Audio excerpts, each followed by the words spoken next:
एक बार फिर मैं हूं अदनान खान, आपको इस सेकंड वीडियो में वेलकम करता हूं और आपका शुक्रिया कि हमारी पहली वीडियो आपने पूरी देखी।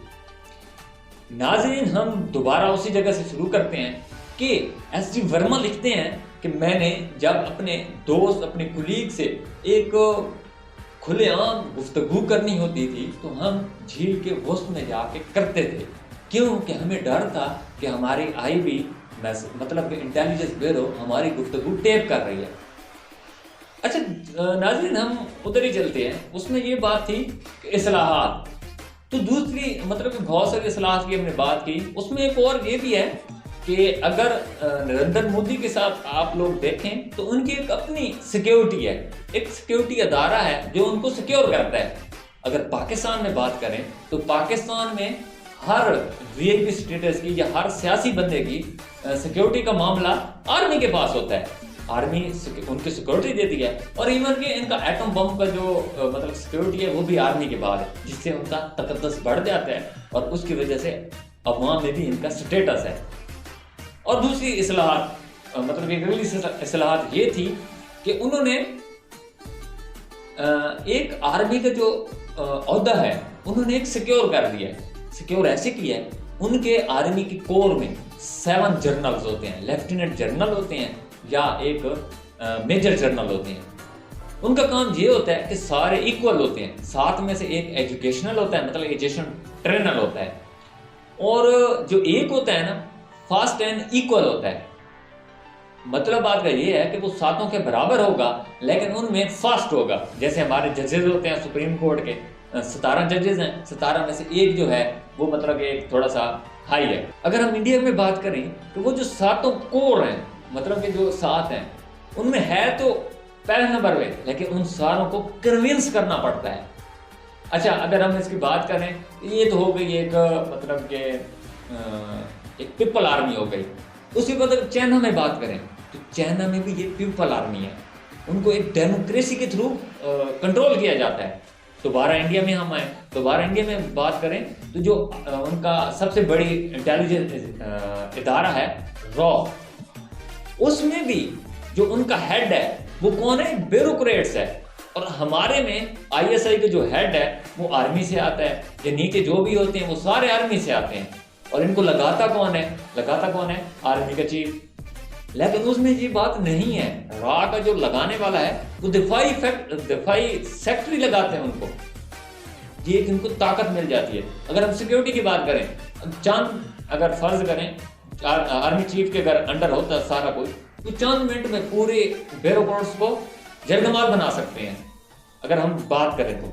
लेकिन उनके अंडर तो वो सब कुछ है ही नहीं, तो इसलिए भी उनकी कमर टूट गई।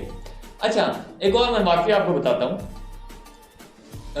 1957 में जब जवाहरलाल नेहरू, जो कि 2 बार इलेक्शन जीत के वज़ीर-ए-आज़म बन चुके थे, वो जब एक जनरल हेडक्वार्टर का दौरा करते हैं तो जनरल थिमाया उस टाइम के आर्मी चीफ थे। तो वो उनसे पूछते हैं कि जनरल साहब, ये 3 खानों वाली अलमारी किस लिए है?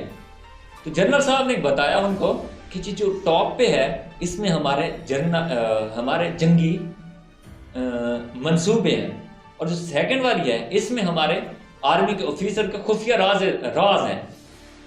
तो जवाहरलाल नेहरू ने थर्ड के बारे में पूछा तो उन्होंने मुस्कुरा के ये बताया कि ये इसमें आपके हुकूमत घराने और इक़्तिदार पर कब्जे के सारी प्लान्स हैं। तो उस टाइम एक कमरे में बड़ी खामोशी छा गई, ना खुशगवार टाइप की, और नेहरू कुछ कहे बिना आगे चले गए। तो उसके बाद मतलब कि उन्होंने ऐसी इस्लाहात की जिसकी वजह से कह दें कि आर्मी बिल्कुल एक उनकी स्टेटस है उसी जितना वो है, सारा प्रोफेशनल है, लेकिन उनको मार्शल लॉ में आने के लिए बहुत ज़्यादा स्ट्रगल करनी पड़ेगी, तो इसलिए उनके अंदर मार्शल लॉ नहीं लगते। एक और मैं आपको टेप कर दूँ बात यहाँ पे। 1966 में श्रीलंका में भी एक कोशिश हो चुकी है जब मार्शल लॉ लगाने की, जिसका मतलब रिएक्ट ये हुआ था कि जो उसमें जर्नल इन्वॉल्व थे उनको गिरफ्तार कर लिया गया था।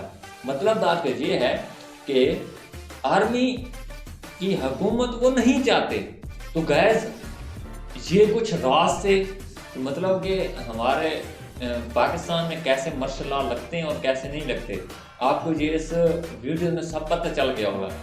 अगर हम अब थोड़ी सी एक और बात करें कि हम अपने इलाके में या हम अपने पाकिस्तान में कुछ देखते हैं जैसे ज़रब-ए-अज़ब टाइप के फाटा इलाके में, वजीरिस्तान इलाके में जंगें होती हैं, हमारी आर्मी की जंगें होती हैं।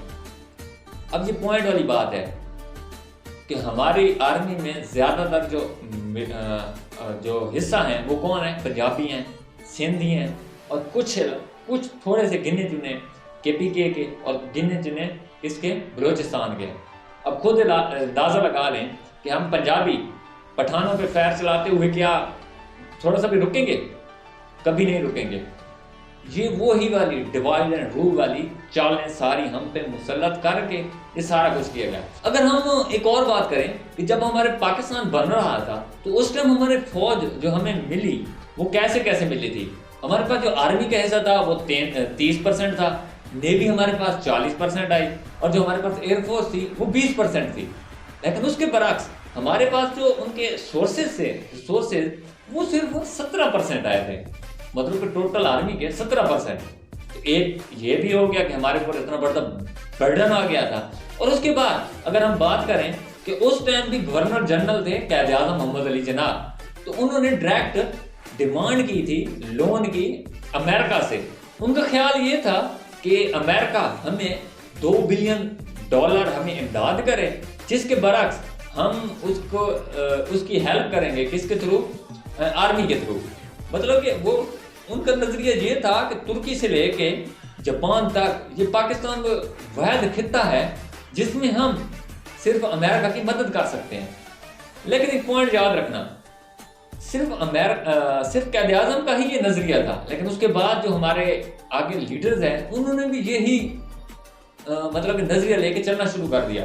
उनका ख्याल ये भी था कि नेहरू जो कि एक नजरियाती ख्याल रखने वाला एक बंदा है, तो वो कभी भी अमेरिका के पास नहीं जाएगा, वो तो सिर्फ रूस के पास जाएगा, क्योंकि रूस और अमेरिका उस टाइम बड़े एक दूसरे के मुखालिफ थे। तो वो चाहते थे कि हम किसी तरह अपनी फौज की मार्केटिंग करा के हम इस्तिफादा हासिल करें अमेरिका से। तो इसलिए उन्होंने $2 बिलियन की लोन के लिए उनको एक खत लिखा, और जो उनके मुशीर थे वो थी क्या नाम है उसका, भावलपुर से एक थे मीर लायक अली।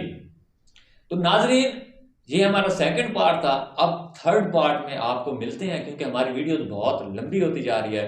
तो काइंडली हमारे वीडियो को थर्ड में आके देखिएगा। Thank you.